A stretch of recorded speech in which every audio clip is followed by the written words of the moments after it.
The rain came down in sheets that Tuesday evening, transforming the Seattle streets into rivers of reflected neon and headlights. Ethan Shaw stood beneath the awning of a closed vintage record shop, watching the downpour with the detached observation of someone who'd learned not to expect shelter from storms, meteorological or otherwise. At 32, Ethan had built a life of carefully constructed angles and load-bearing walls, both in his work as an architect and in the fortress he'd made of his heart. He was handsome in that understated way that made people look twice, dark hair perpetually tousled despite his best efforts, gray eyes that held more questions than answers, and a jaw that suggested determination even when he felt anything but determined. His messenger bag, expensive Italian leather that had been a gift from his ex, was getting soaked despite his attempts to shield it. Marcus had given him that bag 3 years ago, back when Ethan still believed in grand gestures and promises whispered in the dark. Back when he thought love was something you could blueprint, something that followed logical progression from foundation to completion. He'd been wrong. The memory still stung, not with the sharp pain of fresh heartbreak, but with the dull ache of disappointment that had calcified into something harder. Marcus had left without warning, his goodbye delivered via a note on the kitchen counter next to a half-empty coffee mug. "I need someone who can feel things, Ethan. You're brilliant, but you're not here. Not really." The words had haunted him for months. Was he really that disconnected? Or had he simply learned to protect himself after growing up in a small Montana town where being different meant being invisible at best, targeted at worst? His parents had come around eventually, but those formative years of hiding, of editing himself, had left marks no amount of therapy seemed to fully erase. "Excuse me, are you okay?" The voice startled him from his reverie. Ethan turned to find a man emerging from the bookshop next door, holding an enormous rainbow-colored umbrella that seemed almost comically cheerful against the gray evening. The man was smiling, genuinely concerned, and something about that smile made Ethan's carefully constructed defenses waver. "I'm fine," Ethan said automatically, then winced at how cold it sounded. "Just waiting out the rain." "You'll be here all night then. The forecast says this won't let up until past midnight." The man stepped closer, and Ethan caught the scent of old books and something else, cinnamon, maybe, or cardamom. "I'm Adrian. I own the bookshop.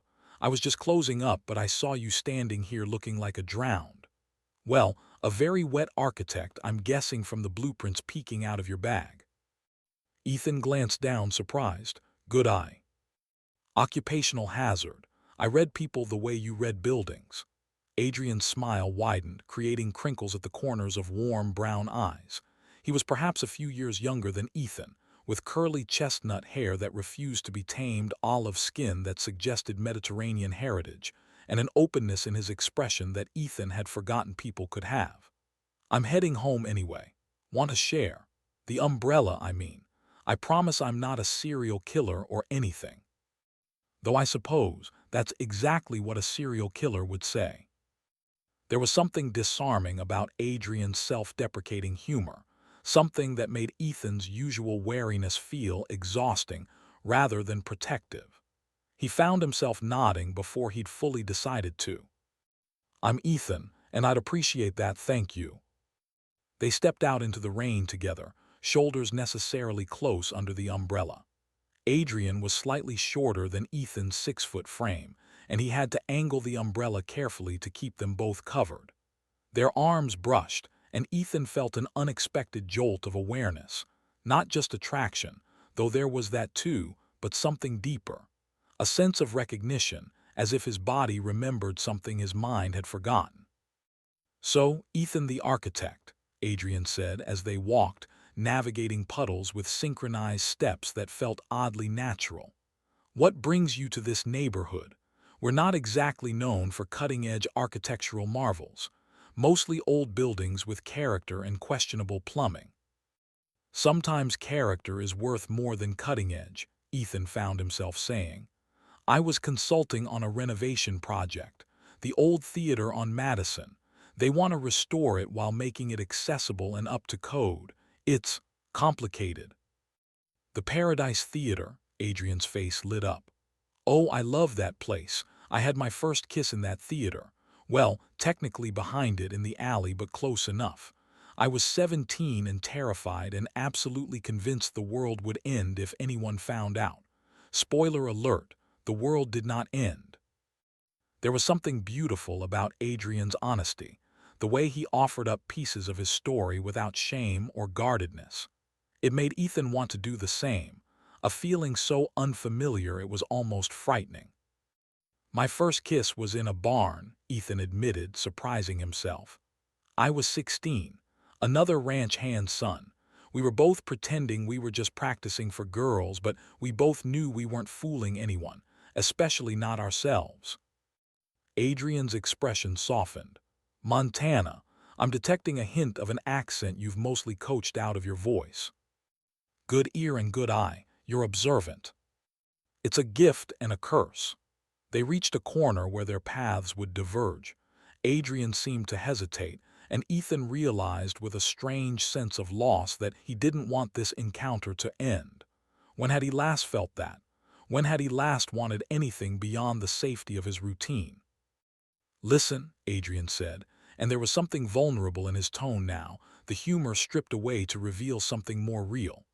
I know we just met, and this is probably forward, but there's a coffee shop around the corner that stays open late.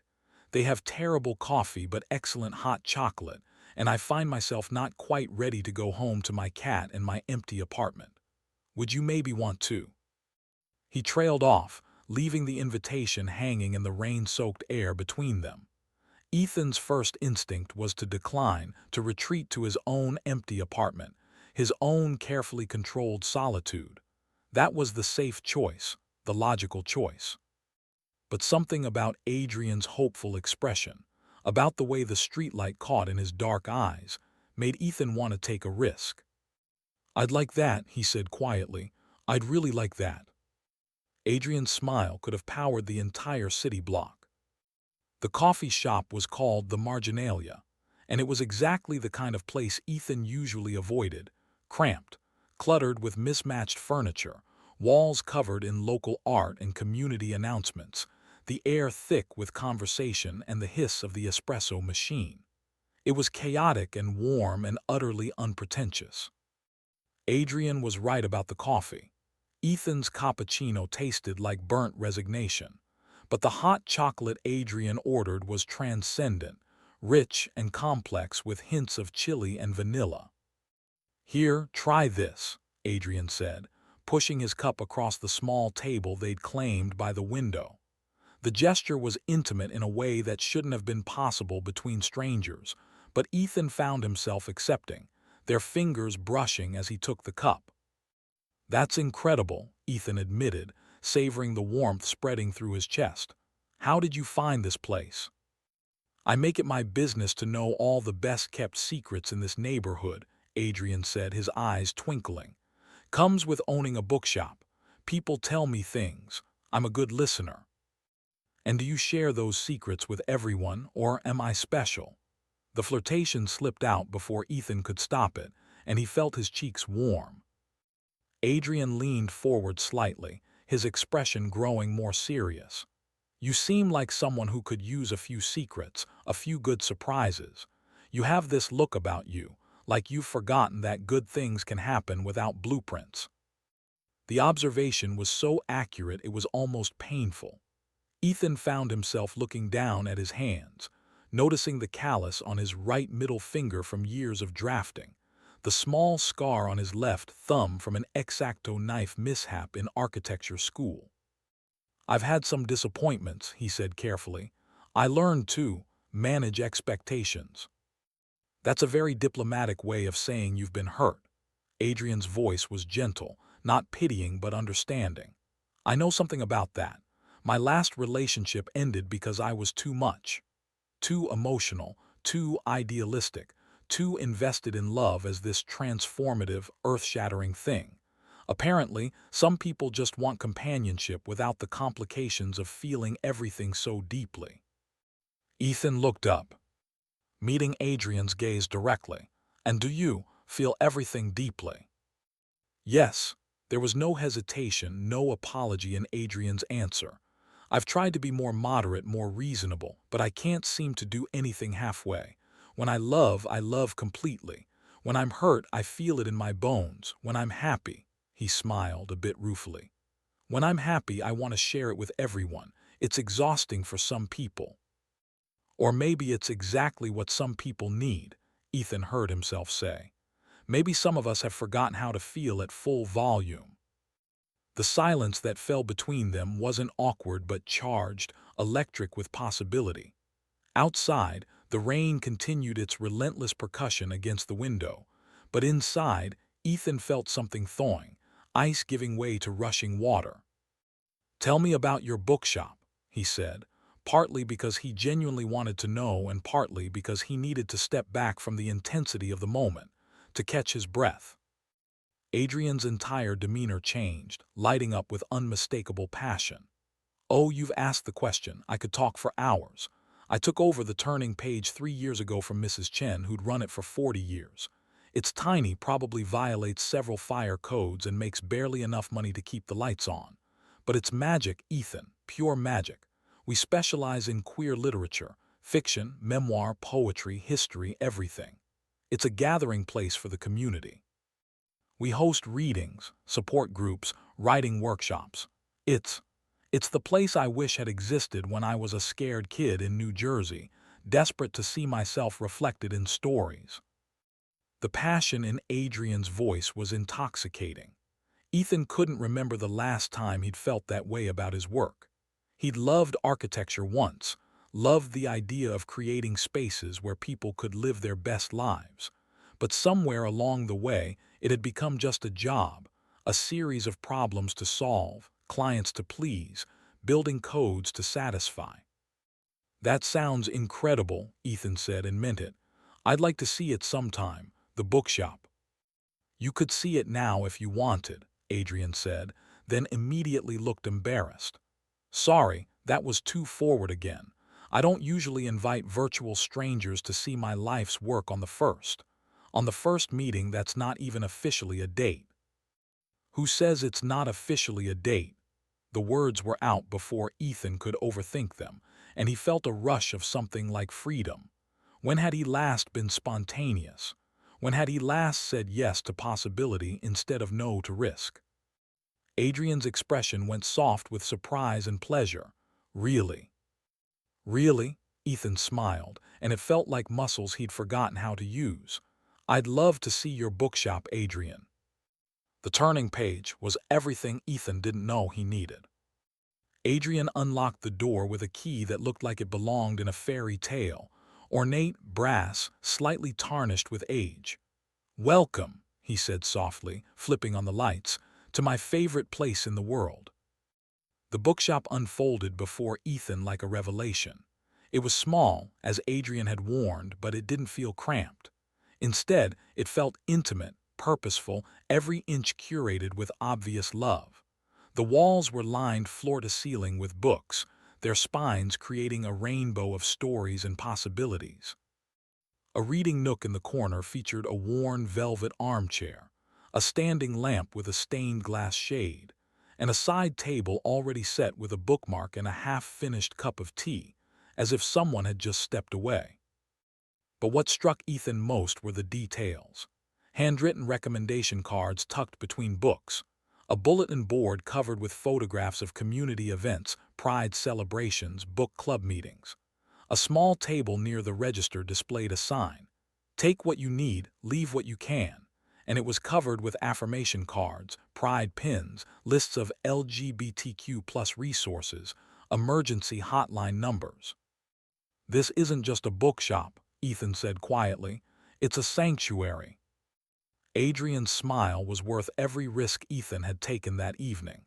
"You get it. Most people see inventory and overhead costs. You see what I was trying to create." How could anyone miss it? Ethan moved deeper into the space, drawn by an inexplicable pull. His fingers trailed along the spines of books, titles catching his eye. Giovanni's Room, Call Me By Your Name, red, white, and royal blue, The Song of Achilles. Stories of love and longing, of finding yourself and finding home in another person. He paused at a section labeled Local Authors and pulled out a slim volume of poetry. The cover was simple, elegant watercolor washes of blue and gold. Wavelengths of Want by Adrian Cole. Ethan turned, holding the book up. "You're a poet." Adrian's cheeks flushed. "I dabble. That's mostly old work before I took over the shop. I don't have as much time for writing these days." "May I?" Ethan asked, and at Adrian's nod, he opened the book to a random page. His eyes fell on a poem titled Etymology of Alone. "They say alone comes from all one, a wholeness, not a lacking. But I have been all one for so long I've forgotten the grammar of us, the syntax of skin on skin, the punctuation of breath that marks the end of one sentence and the trembling start of another." The words hit Ethan with unexpected force. He looked up to find Adrian watching him with an expression of such vulnerability it made Ethan's chest ache. "That's beautiful," Ethan said, his voice rougher than intended, "and devastating. I wrote that about 2 years ago, after my ex Thomas decided I was too intense for him, too much feeling, not enough chill."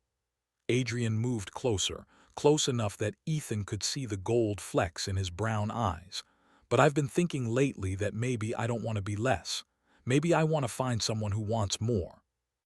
The air between them was charged, heavy with unspoken things. Ethan's heart was racing in a way that had nothing to do with fear and everything to do with recognition. This man, this beautiful, open-hearted poet who ran a bookshop like a lifeline for lost souls, was offering something Ethan had convinced himself he didn't want. Except he did want it. God, he wanted it so badly he could barely breathe. "Adrian," he started, but he didn't know how to finish the sentence. How to explain that he was terrified and hopeful in equal measure, that standing in this bookshop felt like standing at the edge of something vast and unknown. "You don't have to explain," Adrian said softly, reading Ethan's hesitation with that uncanny intuition of his. "I know I'm a lot. I know I come on strong. We just met, and here I am, showing you my poetry, my life's work, basically offering up my heart on a silver platter. You're probably thinking I do this with everyone." "No," Ethan said firmly. "I'm thinking you're braver than anyone I've ever met. And I'm thinking I've spent the last 3 years building walls when what I really needed was to find a door." Adrian's breath caught. "And have you found a door?" Ethan set the poetry collection down carefully, then took a step closer. They were inches apart now, close enough that he could feel the warmth radiating from Adrian's body, see the slight tremor in his hands that suggested he wasn't as confident as he seemed. "I think I'm standing in one," Ethan said. He had no idea who moved first. Maybe they both did. But suddenly Adrian's hands were on his face, cradling his jaw with a gentleness that made Ethan want to weep, and Ethan's arms were around Adrian's waist, pulling him closer, and their lips met with an inevitability that felt like coming home. The kiss was everything Ethan had forgotten kissing could be. Soft and searching at first, a question asked and answered, then deepening into something more urgent. Adrian tasted like hot chocolate and rain and possibility. He made a small sound in the back of his throat, and Ethan felt it reverberate through his entire body, waking up parts of himself he'd thought were dormant forever. When they finally broke apart, both breathing hard, Adrian rested his forehead against Ethan's. "That was," he started. "Yeah," Ethan agreed, because words seemed insufficient for what had just happened. They stood there for a long moment, holding each other in the quiet bookshop, surrounded by thousands of love stories, writing the beginning of their own. Over the following weeks, Ethan and Adrian fell into a rhythm that felt both exhilarating and terrifying. Coffee dates that stretched into dinners, long walks through Seattle's neighborhoods, sharing stories and silences. Late-night phone calls where they talked about everything and nothing until one of them fell asleep, the phone still pressed to their ear. Ethan found himself doing things he hadn't done in years, laughing freely, reaching for someone's hand without overthinking it, allowing himself to imagine a future that included another person. Adrian was unlike anyone he'd ever known, passionate and present, emotionally articulate in ways that should have intimidated Ethan, but instead drew him in like gravity. But the old fears lingered. In the spaces between their moments of connection, doubt crept in. Was he capable of this? Could he really let someone in after years of self-protection? What if Adrian realized that Marcus had been right, that Ethan was fundamentally disconnected, unable to feel things at the depth others could? It was a Thursday evening, nearly a month after that rainy night when they'd met, when everything came to a head. They were in Ethan's apartment, a sleek, modern space in a new building downtown, all clean lines and neutral colors and carefully chosen minimalism. Adrian had never been there before, and Ethan watched nervously as he took in the space.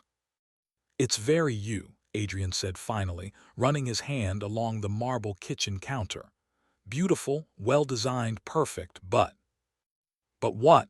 Ethan heard the defensiveness in his own voice and hated it. Adrian turned to face him, his expression gentle but honest. "But there's nothing personal here, Ethan. No photographs, no mess, no evidence that anyone actually lives here. It's like a showroom, like you're afraid to leave fingerprints on your own life." The observation stung because it was accurate. Ethan felt exposed, as if Adrian had peeled back his skin and seen the machinery underneath. "Maybe I like things clean," he said, knowing even as he spoke that it was a weak defense. "Clean is fine, empty is different." Adrian moved closer, his eyes searching Ethan's face. "You do this, you know. When we get too close to something real, you pull back. You deflect with humor or change the subject or create distance. I feel like I'm always reaching for you and you're always just slightly out of reach." "That's not fair," Ethan protested, but his voice lacked conviction. "Isn't it?" Adrian's voice was soft, pained. "I've been patient, Ethan. I've tried to move at your pace, to not push too hard. But I need to know, are you in this with me? Or are you just killing time until you find a reason to leave?" The question hung in the air, demanding honesty. Ethan felt his throat tighten, his chest constrict. He wanted to say the right thing, to offer reassurance, but the words wouldn't come. Because the truth was, he was terrified. Terrified of feeling too much, of needing someone, of building something beautiful only to watch it collapse. "I don't know," he finally said, the admission raw and painful. "I want to be. God, Adrian, I want that so badly, but I'm scared. What if I can't be what you need? What if I'm too broken, too closed off? What if Marcus was right and I'm just not capable of this?" Saying it out loud was like lancing a wound. Ethan felt tears pricking his eyes, something that rarely happened, something he'd learned long ago to suppress. But Adrian's expression cracked open something inside him, some dam that had been holding back years of loneliness and longing and fear. Adrian closed the distance between them, taking Ethan's face in his hands the way he had that first night in the bookshop. "Listen to me," he said, his voice fierce with emotion. "You are not broken. You are not too closed off. Marcus was wrong, Ethan. You feel everything. I can see it in your eyes, in the way your hands shake when you touch me, in the way you look at me like I'm something precious and terrifying all at once. You're not incapable of feeling. You're scared of feeling. There's a difference." A tear escaped, rolling down Ethan's cheek. Adrian caught it with his thumb, the gesture so tender that Ethan felt something inside him crack open even further. "What if I hurt you?" Ethan whispered. "What if I disappoint you the way I disappointed him?" "You're not going to," Adrian said with absolute certainty. "Because you're not running away from this conversation. You're here, being vulnerable with me, letting me see you. That's not someone who can't feel, Ethan. That's someone who feels too much and has been punishing himself for it." The words were like a key turning in a lock Ethan hadn't known he'd created. He thought about the boy he'd been in Montana, hiding his true self, learning to make himself smaller, quieter, less. He thought about the years of architecture school, where he'd channeled all his passion into buildings because buildings couldn't leave him. He thought about Marcus, who'd wanted Ethan to be different but had never actually helped him feel safe enough to try. And then he thought about Adrian. Adrian, who wrote poetry about loneliness and ran a bookshop like a beacon for the lost. Adrian, who felt everything deeply and offered that depth freely, without apology or reservation. "I'm falling in love with you," Ethan said, the words tumbling out unplanned but entirely true. "And it terrifies me." Adrian's eyes widened, filling with emotion. "Say that again."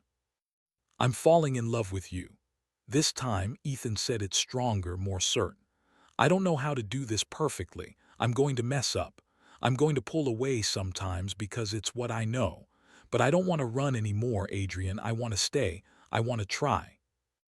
"That's all I'm asking for," Adrian said, his voice breaking slightly. "For you to try.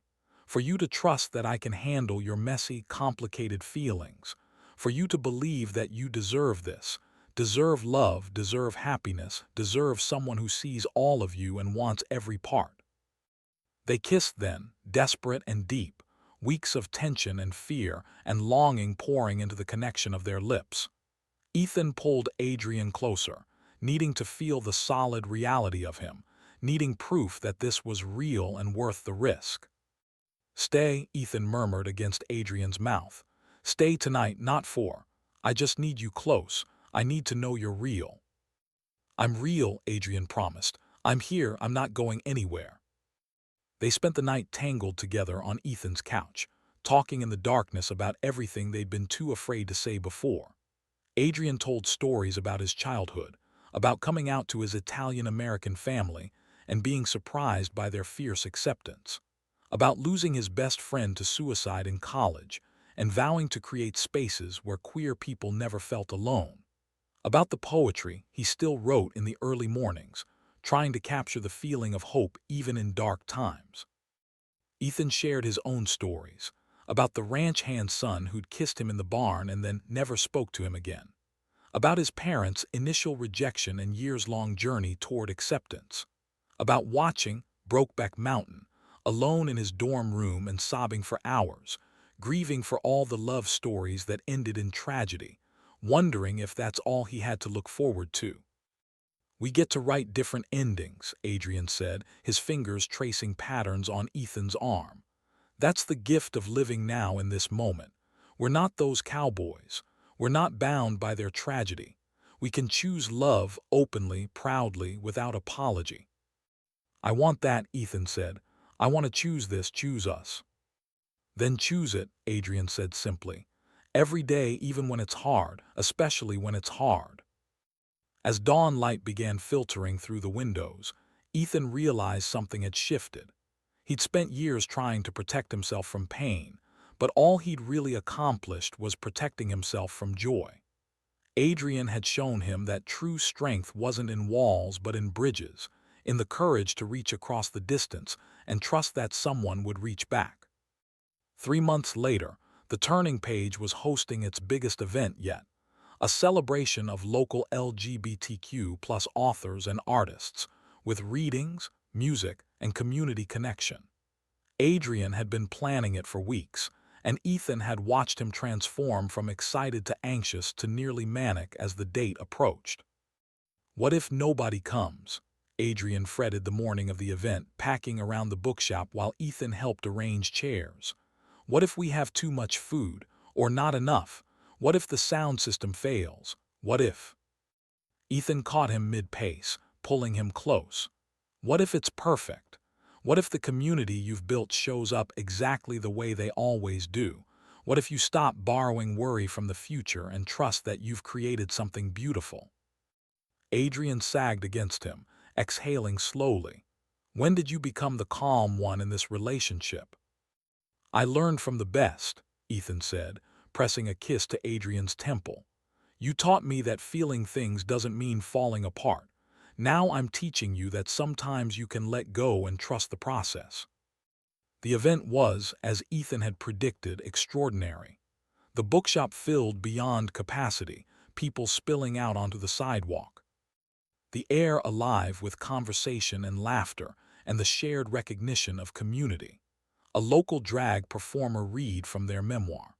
A young trans poet brought the crowd to tears with verses about becoming. An elderly gay couple celebrated their 50th anniversary by reading love letters they'd written to each other over the decades.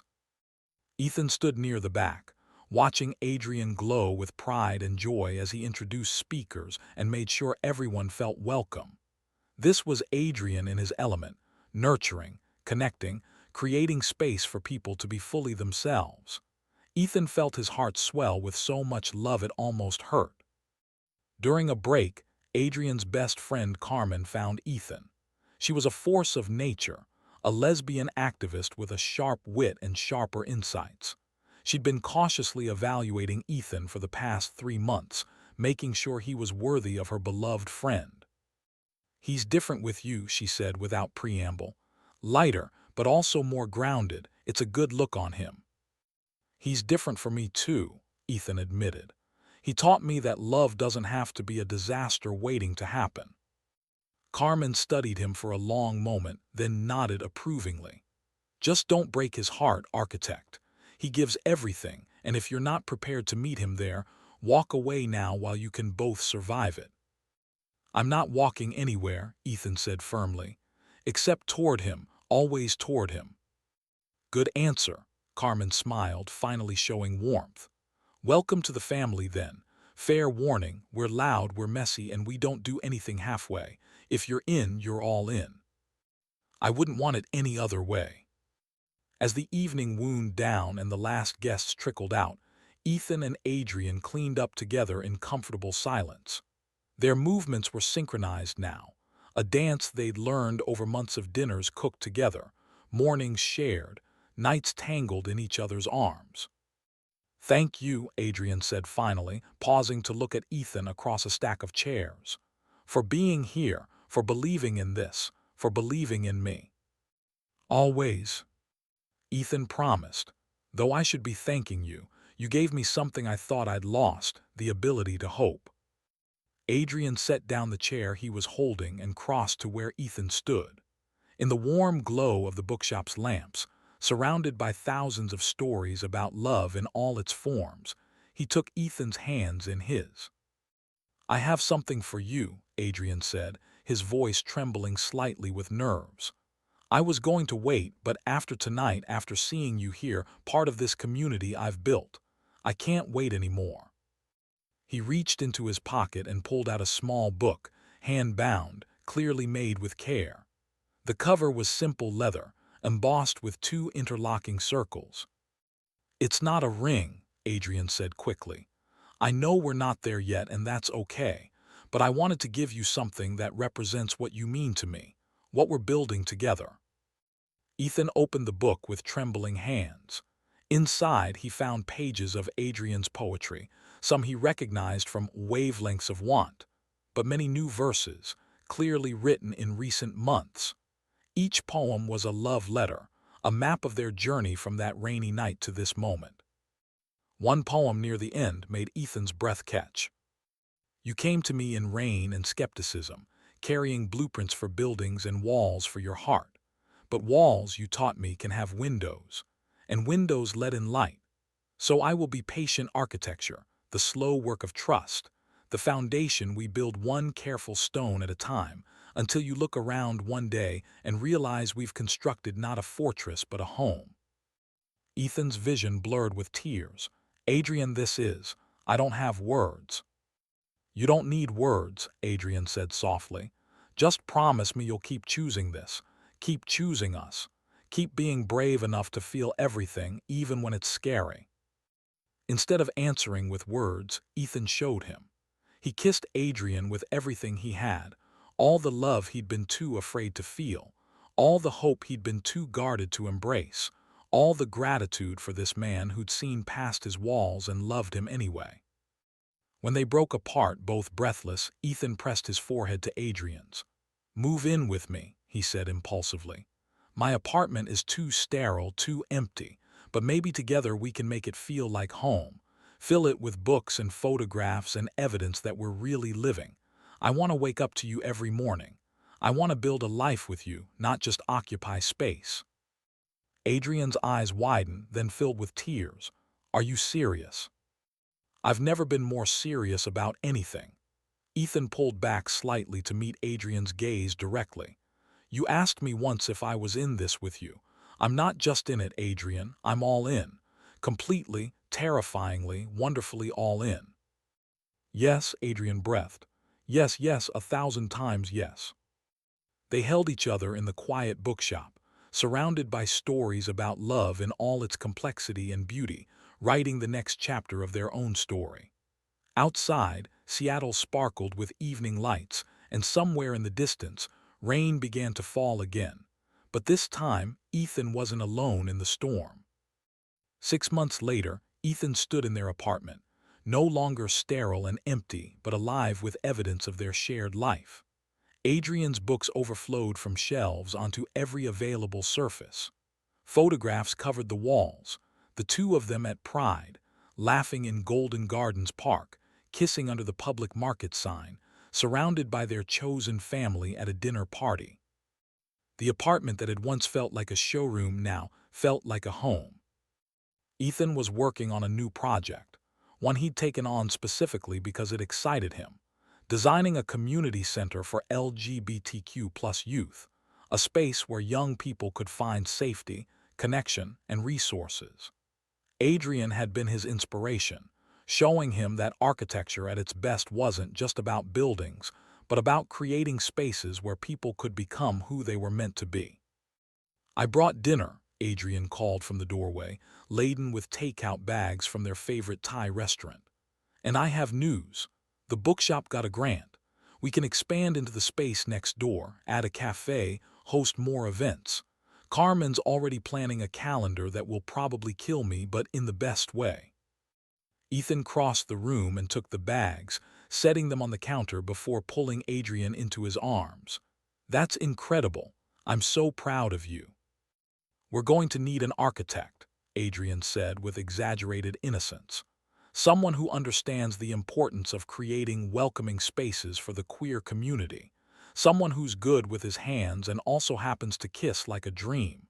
Know anyone like that? I might, Ethan murmured against his lips, but he's expensive, might require payment in home-cooked meals and unlimited affection. Deal, Adrian said, sealing it with a kiss that still made Ethan's heart race, even after all these months. As they settled into dinner, talking excitedly about plans for the bookshop expansion, Ethan felt a profound sense of contentment.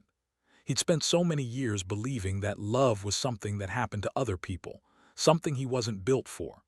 But Adrian had shown him that love wasn't about being perfect or having all the answers. It was about showing up, being vulnerable, choosing each other especially when, it was hard. I love you, Ethan said, interrupting Adrian mid-sentence about paint colors. Adrian smiled, that brilliant smile that had first caught Ethan's attention on a rainy night that felt like a lifetime ago. I love you too, forever and for always.